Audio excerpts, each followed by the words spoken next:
कभी ये ख्याल आया है कि जब ये सब कुछ खत्म हो जाएगा तो आखिर होगा क्या? क्या सब अंधेरा है या फिर कोई नई सुबह? देखिए, ये सिर्फ कोई फिलॉसफी के सवाल नहीं है। ये वो सवाल हैं जो हमारी आत्मा के बिल्कुल केंद्र में बसे हुए हैं। तो आज हम सब मिलकर एक सफर पर निकलने वाले हैं, कर्म, भाग्य और पुनर्जन्म के रहस्यों को समझने के लिए। तो चलिए सीधे उसे एक सवाल से शुरू करते हैं जो शायद हम सब ने कभी ना कभी खुद से जरूर पूछा है कि क्या हमारी जिंदगी की कहानी पहले से ही लिखी जा चुकी है? क्या हम बस एक स्क्रिप्ट फॉलो कर रहे हैं या हमारे फैसले सच में कोई मायने रखते हैं?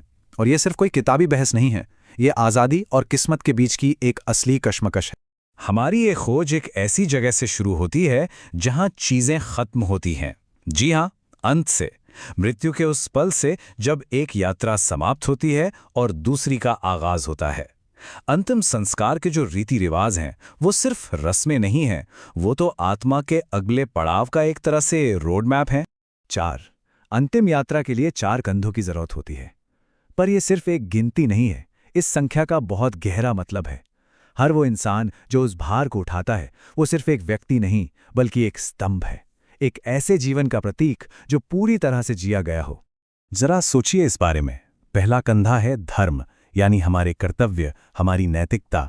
दूसरा है अर्थ, यानी वो संपत्ति और सुरक्षा जो हम अपनी जिंदगी में कमाते हैं। तीसरा कंधा है काम, हमारी इच्छाएं, हमारे जुनून। और आखिरी चौथा कंधा वो है मोक्ष, यानी मुक्ति। कहते हैं कि जब ये चारों लक्ष्य पूरे होते हैं तभी आत्मा को सच्ची आज़ादी मिलती है। चलिए इस बात को एक कहानी से समझते हैं।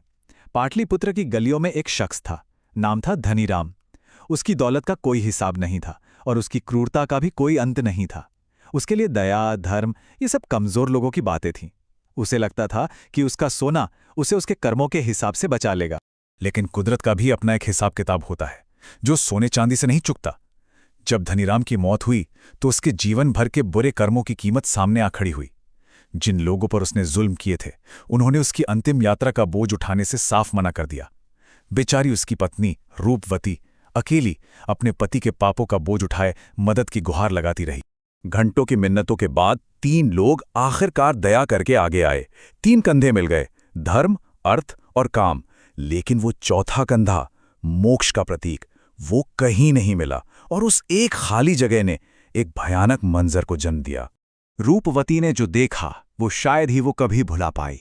वहां कोई दैवीय प्रकाश नहीं था, कोई शांति नहीं, बस एक घुमड़ता हुआ काला धुआं था जिसमें उसके पति की आत्मा चीख रही थी।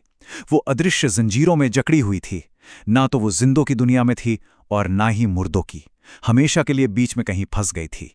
धनीराम की ये भयानक हालत हमें एक बहुत बड़े सवाल पर लाकर खड़ा करती है। बात सिर्फ एक इंसान की नहीं है, बात उन नियमों की है जो शायद हम सभी पर लागू होते हैं। ये कर्म और भाग्य के बीच का एक अंतहीन नाच है, एक कॉस्मिक बही खाता जिसमें हमारी हर एक पसंद, हर एक काम दर्ज होता है। तो यहाँ एक बड़ी दिलचस्प पहेली है। एक तरफ है भाग्य, ये सोच कि हमारी कहानी तो पहले ही लिखी जा चुकी है, हमारे पिछले जन्मों के कर्मों से। और दूसरी तरफ है कर्म, ये विश्वास कि नहीं, कलम तो हमारे हाथ में है और हमारा हर काम एक नया पन्ना लिखता है। तो सच क्या है? हम अपनी कहानी के एक्टर हैं या राइटर? इस गुत्थी को सुलझाने के लिए चलिए राजा वीरधर की कहानी सुनते हैं। वो एक ऐसे राजा थे जिन्होंने अपनी जिंदगी में सब कुछ सही किया। धर्म और भक्ति की मिसाल थे वो। और सालों की तपस्या के बाद आखिरकार देवताओं ने उन्हें एक बेटे का वरदान दिया। लेकिन ये वरदान एक परीक्षा के साथ आया। वो बच्चा बेहद कमजोर और कई शारीरिक समस्याओं के साथ पैदा हुआ था। राजा का विश्वास डगमगा गया। उन्होंने आसमान की ओर देखकर पूछा, क्यों? मैंने तो जीवन भर धर्म का पालन किया, फिर मेरे बेटे के भाग्य में इतना कष्ट क्यों लिखा गया? और तब ब्रह्मांड ने जवाब दिया, कोई गरजती हुई आवाज नहीं, बल्कि शास्त्रों में छिपी एक गहरी समझ। हमारे कर्म ही हमारे भाग्य का निर्माण करते हैं। ये कोई सजा नहीं थी, ये एक वजह थी। राजा के बेटे की हालत इस जीवन में राजा के कर्मों का फल नहीं थी, बल्कि पिछले कई जन्मों के कर्मों की एक गूंज थी जो अब सुनाई दे रही थी। लेकिन कहानी यहीं खत्म नहीं होती, और यही सबसे जरूरी बात है।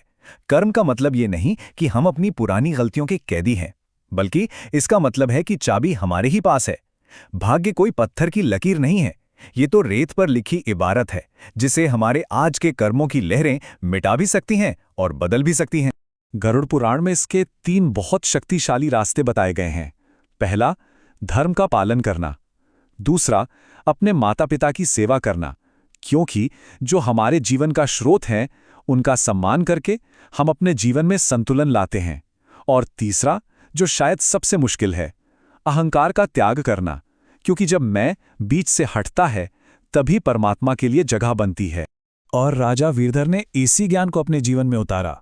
उन्होंने अपने बेटे को उसकी कमियों से नहीं बल्कि उसकी संभावनाओं से देखना शुरू किया। और जानते हैं क्या हुआ? वो बच्चा जिसे शायद भाग्य ने एक पीड़ित बनाया था, वो अपने कर्मों के दम पर एक महान और प्रिय नेता बना। ये इस बात का जीता जागता सबूत था कि हमारा आज हमारे कल को बदल सकता है। तो ठीक है, हम अपने कर्तव्य पूरे करते हैं, हम अपने कर्मों को सुधारते हैं, पर आखिर क्यों? इस जन्म और मृत्यु के चक्र का आखिर मकसद क्या है? इसका जवाब दुनिया की सबसे बड़ी ताकत में छिपा है, प्रेम में। राधा और कृष्ण का प्रेम सिर्फ 2 इंसानों की कहानी नहीं है, ये आत्मा और परमात्मा का मिलन है। और जब राधा इस दुनिया से जा रही थीं, तो उनकी आखिरी इच्छा अपने लिए नहीं थी।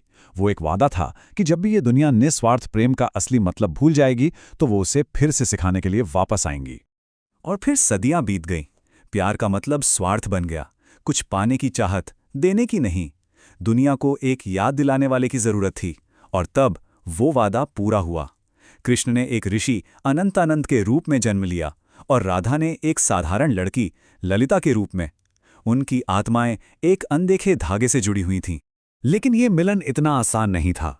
एक आखिरी परीक्षा बाकी थी, ये साबित करने के लिए कि उनका बंधन जिस्म का नहीं, रूह का है।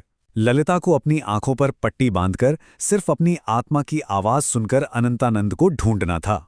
ये आंखों का नहीं, पहचान का इम्तिहान था। दिन हफ्तों में बदले। ललिता भटकती रही, उसकी रूह उसे रास्ता दिखा रही थी। और फिर एक दिन वो एक शांत आश्रम पहुंची। उसने उन्हें देखा नहीं, उसने उन्हें महसूस किया। जैसे ही उसने आंखों से पट्टी हटाई, अनंतानंद ने मुस्कुराकर देखा और बस इतना कहा, राधे, तुम आ गई। ये सिर्फ शब्द नहीं थे, ये एक ब्रह्मांडीय चक्र का पूरा होना था। और उसी एक पल में इस पूरी यात्रा का असली मकसद साफ हो गया। उनका मिलना सिर्फ उनकी कहानी पूरी करने के लिए नहीं था, ये हम सब के लिए एक नई कहानी शुरू करने के लिए था। दुनिया को ये याद दिलाने के लिए कि सच्चा प्यार पाने में नहीं, देने में है। ये बंधन नहीं, मुक्ति है। और यही सबसे बड़ा धर्म है। तो इस पूरे सफर के बाद हम कहाँ पहुँचते हैं?